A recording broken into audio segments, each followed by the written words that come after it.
Hello guys, आज हम bronze sculpture halls में हैं और नेशनल म्यूजियम्स के हॉल्स में हम बताएंगे आपको कि जो ब्रोंज की जो स्कल्पचर की जो बड़ी बड़ी यहाँ पे मूर्तियाँ रखी गई हैं उनके बारे में बताएंगे आपको। अभी हम इंडियंस ब्रोंज प्रतिमा के अंदर हैं, प्रवेश कर चुके हैं और यहाँ पे शानदार आपको आपको प्रतिमा देखने को मिलेंगी। सबसे फेमस यहाँ पे प्रतिमा है नर्तकी की, जिसको हड़प्पा संस्कृति से लाया गया था यहाँ पे। और ये सारी जो प्रतिमा होती थी पहले, ये तांबा, टीन, कांस, चांदी, सोने से इनको एक उसमें डाल के खांचे में डाल के बनाया जाता था इन मूर्तियों को। शुरुआत में ये ऐसी कांसे की मूर्ति उत्तर पश्चिम ही बनाई जाती थी। उसके बाद में फिर थर्ड फोर्थ सेंचुरी के बाद में दक्षिण भारत में बनने लगी थी मूर्ति। उसके बाद फिर उत्तर में कश्मीर में, दक्षिण में केरला में, पश्चिम में गुजरात और लास्ट पूर्व में उड़ीसा में मूर्ति बनाई जाती थी पहले। अब हम साउथ इंडियन ब्रोंज की बात करेंगे। तो यहाँ पहले चोल और पल्लव का पहले यहाँ पे रूल्ड था, शासन था यहाँ पे साउथ इंडियंस के अंदर। तो वहाँ पे पहले जो शिव मंदिर होते थे पहले, उन मंदिरों में नटराज की मूर्ति स्थापित की जाती थी। उसमें ब्रोंज का इस्तेमाल करते थे ये लोग। देखो अभी देख सकते हो काफ़ी यहाँ पे मूर्ति रखी हैं। देखो इनमें सब में ब्रोंज का बहुत ही बड़ी मात्रा में इनमें उपयोग किया गया है इनमें। और सारी ब्लैक कलर की यहाँ पे मूर्तियाँ होती थी पहले। और दोस्तों अंदर देखो अंदर बिल्कुल भी वीडियो शूट करना अलाउ नहीं है, तो मैं आप सभी के लिए थोड़ा सा बना रहा हूँ रिस्क लेके। उसके लिए I am really sorry, national museum से मैं क्षमा चाहता हूँ। तो देखो सामने यहाँ पे नटराजन की मूर्ति लगी हुई है, आप देख सकते हो सामने। और विष्णु जी के बारे में यहाँ पे लिखा हुआ है, इंग्लिश में भी, हिंदी में भी। तो साउथ इंडियंस के अंदर शिव मंदिरों में हमेशा नटराज की मूर्ति पहले स्थापित करते थे चोल और पल्लव वंश शासनकाल के अंदर। तो यहाँ पर सारी मूर्तियों को सारी मूर्तियाँ आपको नटराज की मूर्ति मिलेंगी आपको।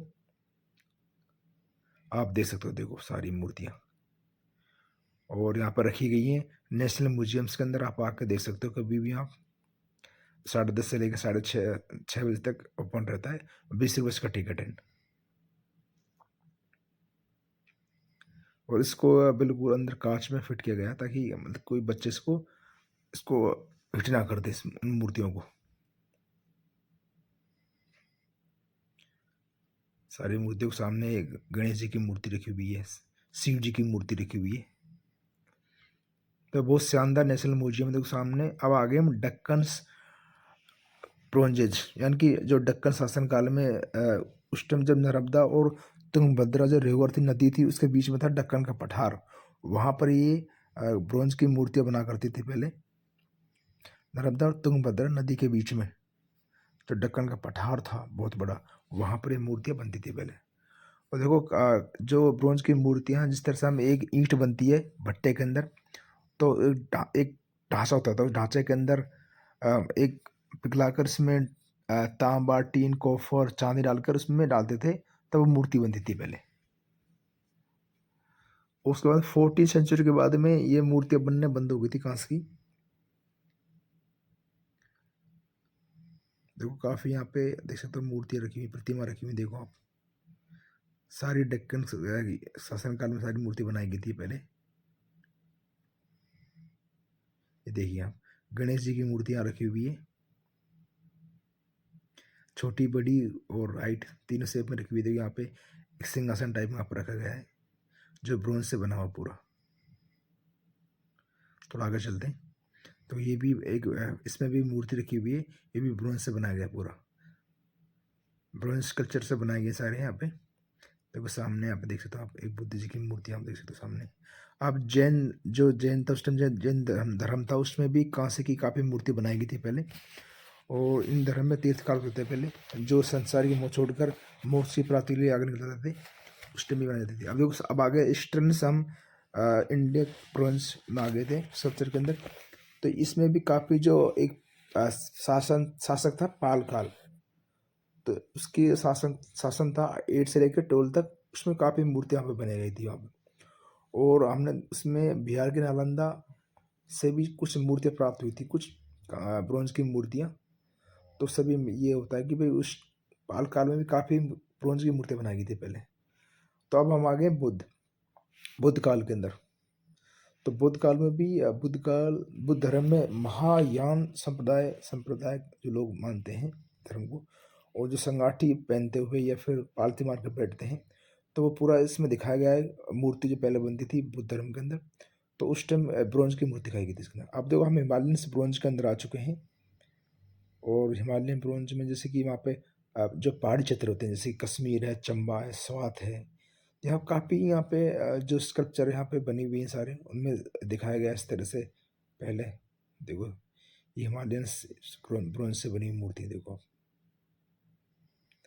ये देखिए आप, स्नेक बना हुआ पूरा चाफ ब्रोंज से। बाकी ये काफ़ी मजबूत होते थे, टूटते नहीं थे बिल्कुल, क्योंकि ये एक पिघलाकर एक धातु में डाल देती इनके अंदर सांचे में, तो ये बिल्कुल बहुत मजबूत होते थे, टूटते नहीं थे बिल्कुल भी। देखो सामने काफ़ी मूर्तियाँ यहाँ पर रखी हुई है अंदर बिल्कुल, उनके बाद नीचे मेंशन किया हुआ भाई ये किस सीधे सामने बुद्ध की मूर्ति रखी हुई है यहाँ पे, कितनी अच्छी लग रही है मूर्ति। तो इस तरह की यहाँ पे आपको और हॉल है पूरा कांच की, जो ब्रॉन्ज कल्चर की यहाँ पे पूरा हॉल से यहाँ पे, और हजारों यहाँ पे मूर्ति रखी हुई है यहाँ पे, जो बहुत ही काफ़ी पुरानी मूर्ति यहाँ पे स्कल्पचर मूर्ति रखी हुई है, प्रतिमा रखी हुई है यहाँ पे, इसको आप देख कर दंग रह जाओगे। और जिस तरह इनको बनाया गया है सांचे में डालकर, वो भी एक सरप्राइज, मतलब एक तरह का चंब वाली बात है। कितनी मेहनत वाला काम था, कितना एक डिजाइन देने वाला काम था पूरा ये। और इस गैलरी का डिजाइन मातृका ने किया था, जो बेसिकली मुंबई से बिलोंग करती है मातृका। जिस तरह ये गैलरी बनाई गई थी, मातृका ने डिजाइन करा था इसका। और इसमें बुद्ध की कुछ तस्वीरें भी हैं इसके अंदर, जैसे कि नालंदा बिहार से लाई गई थी 1810 के बीच में। और इसमें विष्णु बैकुंठ जो कश्मीर से है, कांस की या कांस की मूर्ति थी इसके अंदर, वो 9th सेंचुरी के अंदर लाया गया था से। और नटराज जो चोल वंश में काफ़ी मूर्ति बनी थी, वो भी तमिलनाडु, वो 12th सेंचुरी के अंदर बनाई गई सारी। और कालिया मर्दन कंसन, ये चोल वंश में ज़्यादा मूर्ति बनती थी पहले, और ये 10th सेंचुरी के अंदर की थी सारी। और शिव का 3 रूप, ये भी चोल वंश के अंदर थी, ये 9th सेंचुरी के अंदर की बात है। भैरवी 10th सेंचुरी के अंदर है इसमें। तो ये काफ़ी जो चोल वंश था उस वक्त काफ़ी मूर्तियाँ बनी थी, ब्रोंज से काफ़ी मूर्तियाँ बनाई थी पहले। तो मेरी आप सभी से अपील है कि एक बार आप नेशनल म्यूजियम देखिए, बहुत ही शानदार नेशनल म्यूजियम है देश की, आपको बहुत कुछ यहाँ पे आपको सीखने को मिलेगा आपको। और इस जनपद के पास में पड़ता है, और एक बार प्लीज़ आइए, आपसे देखिए एक बार आकर नेशनल म्यूजियम।